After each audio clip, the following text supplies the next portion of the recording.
Good morning children. आपने जैसे video first में पढ़ा वरदान कविता और हमने उसके शब्दार्थ पढ़े थे, और फिर सेकंड वीडियो में हमने क्वेश्चंस किए थे, लघु उत्तरीय प्रश्न और दीर्घ उत्तरीय प्रश्न। अब ये इस वीडियो में हम भाषा ज्ञान करेंगे इस कविता का। तो आपकी फर्स्ट एक्सरसाइज है वर्ण विच्छेद। ठीक है, यहाँ पर वर्णों को अलग अलग करके लिखा हुआ है, मीन्स अक्षरों को अलग अलग करके लिखा हुआ है। तो जब हम इन अक्षरों को जोड़ते हैं तो उनसे हमारे शब्द बनते हैं। तो जैसे इन अक्षरों को जोड़ने से फर्स्ट वन है प, र, अ, त, आ, र, अ, ण, आ। तो ये हमारा शब्द बन गया प्रताड़ना। इसी तरह से जब हम नेक्स्ट अक्षरों को जोड़ेंगे तो नेक्स्ट शब्द है हमारा भिक्षा, देन विपत्तियों, देन आशीर्वाद, और फिर उसके बाद लास्ट वन है शंकित। इसके स्पेलिंग्स को ध्यान से लिखना। वैसे इसके स्पेलिंग्स पोएम में भी दिए हुए हैं और फिर शब्दार्थ में भी दिए हुए हैं। चलिए फिर इसके बाद नेक्स्ट एक्सरसाइज करेंगे। तो नेक्स्ट एक्सरसाइज है हमारी कविता से छांटकर 5 भाववाचक संज्ञा शब्द लिखिए। यहाँ पर संज्ञा शब्द लिखने आपने भाववाचक संज्ञा। तो उससे पहले आपको पता होना चाहिए कि संज्ञा क्या होती है।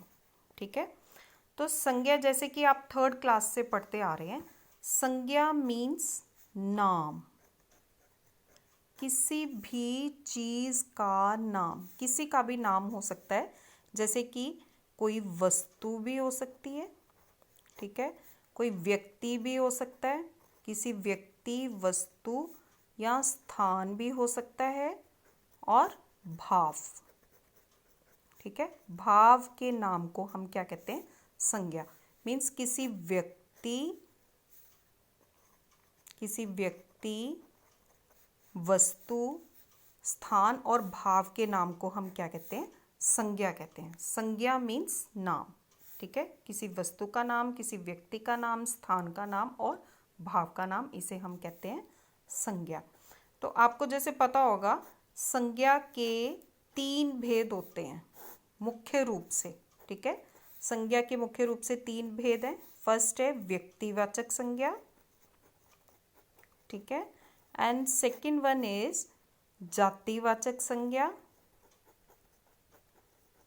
एंड थर्ड वन इज भाववाचक संज्ञा। तो जैसा कि अगर आप इसे ध्यान से देख रहे हैं तो हमारा क्वेश्चन है थर्ड वन, भाववाचक संज्ञा हमें बताना है, जैसे कि आपकी बुक में दिया हुआ है। अब आपको इससे पहले पता होना चाहिए कि व्यक्तिवाचक संज्ञा क्या होती है। व्यक्तिवाचक संज्ञा मीन्स किसी विशेष व्यक्ति का नाम, किसी विशेष व्यक्ति, वस्तु या स्थान का नाम। ठीक है, उसे हम कहते हैं व्यक्तिवाचक संज्ञा। फॉर एग्जाम्पल, विशेष व्यक्ति, जैसे व्यक्ति तो बहुत सारे हैं लेकिन किसी का विशेष नाम, फॉर एग्जाम्पल महात्मा गांधी।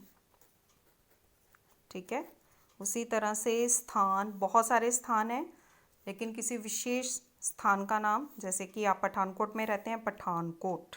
ठीक है, उसी तरह से नेक्स्ट है जातिवाचक संज्ञा। जातिवाचक संज्ञा मीन्स जब किसी एक समूह के बारे में बताया जाता है, किसी एक जाति के बारे में बताया जाता है, जैसे सेना, पक्षी, विद्यार्थी आदि। ठीक है, उसी तरह से फिर नेक्स्ट वन है हमारा भाववाचक संज्ञा। भाव मीन्स फीलिंग्स, जो कि हमारे भाव होते हैं उसे हम कहते हैं भाववाचक संज्ञा, जिन्हें हम फील कर सकते हैं। छू नहीं सकते लेकिन हम सिर्फ फील कर सकते हैं, अनुभव कर सकते हैं, उसे कहते हैं भाववाचक संज्ञा।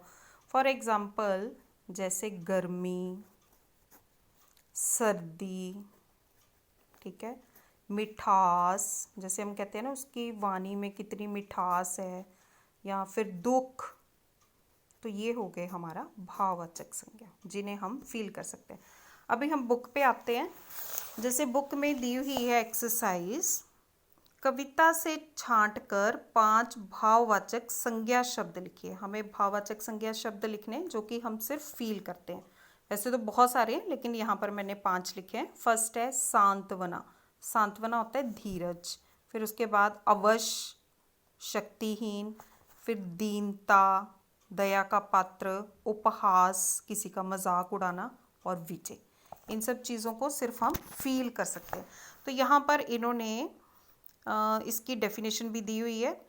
जिन संज्ञा शब्दों से किसी प्राणी या वस्तु की स्थिति, गुण, भाव, अवस्था आदि का पता चलता है उसे हम क्या कहते हैं? भाववाचक संज्ञा।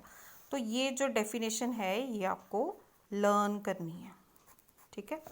उसके बाद नेक्स्ट एक्सरसाइज पे आएंगे। नेक्स्ट एक्सरसाइज है निम्नलिखित शब्दों के लिए कविता से छांटकर विलोम शब्द लिखिए। विलोम शब्द जैसे आपको पता है, आप तो सेकंड थर्ड क्लास से विलोम शब्द करते आ रहे हैं, मीन्स ओपोजिट, ठीक है, उल्टा अर्थ बताने वाले शब्द विलोम शब्द कहलाते हैं। और इसे हम विपरीतार्थक शब्द भी कहते हैं या विपरीत शब्द भी कहते हैं।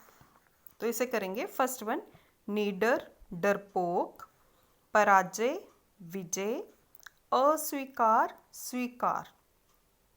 नेक्स्ट है इष्ट अनिष्ट, अपूर्ण पूर्ण, सुख दुख। चिल्ड्रन, आप इनके स्पेलिंग्स बहुत ध्यान से लिखेंगे, स्पेलिंग सही होने चाहिए, ठीक है। नीडर डरपोक, फिर से सुन लीजिए, नीडर डरपोक, पराजय विजय, अस्वीकार स्वीकार, इष्ट अनिष्ट, पूर्ण अपूर्ण पूर्ण, सुख दुख। उसके बाद आपकी नेक्स्ट एक्सरसाइज है निम्नलिखित अनेक शब्दों के लिए एक शब्द लिखिए।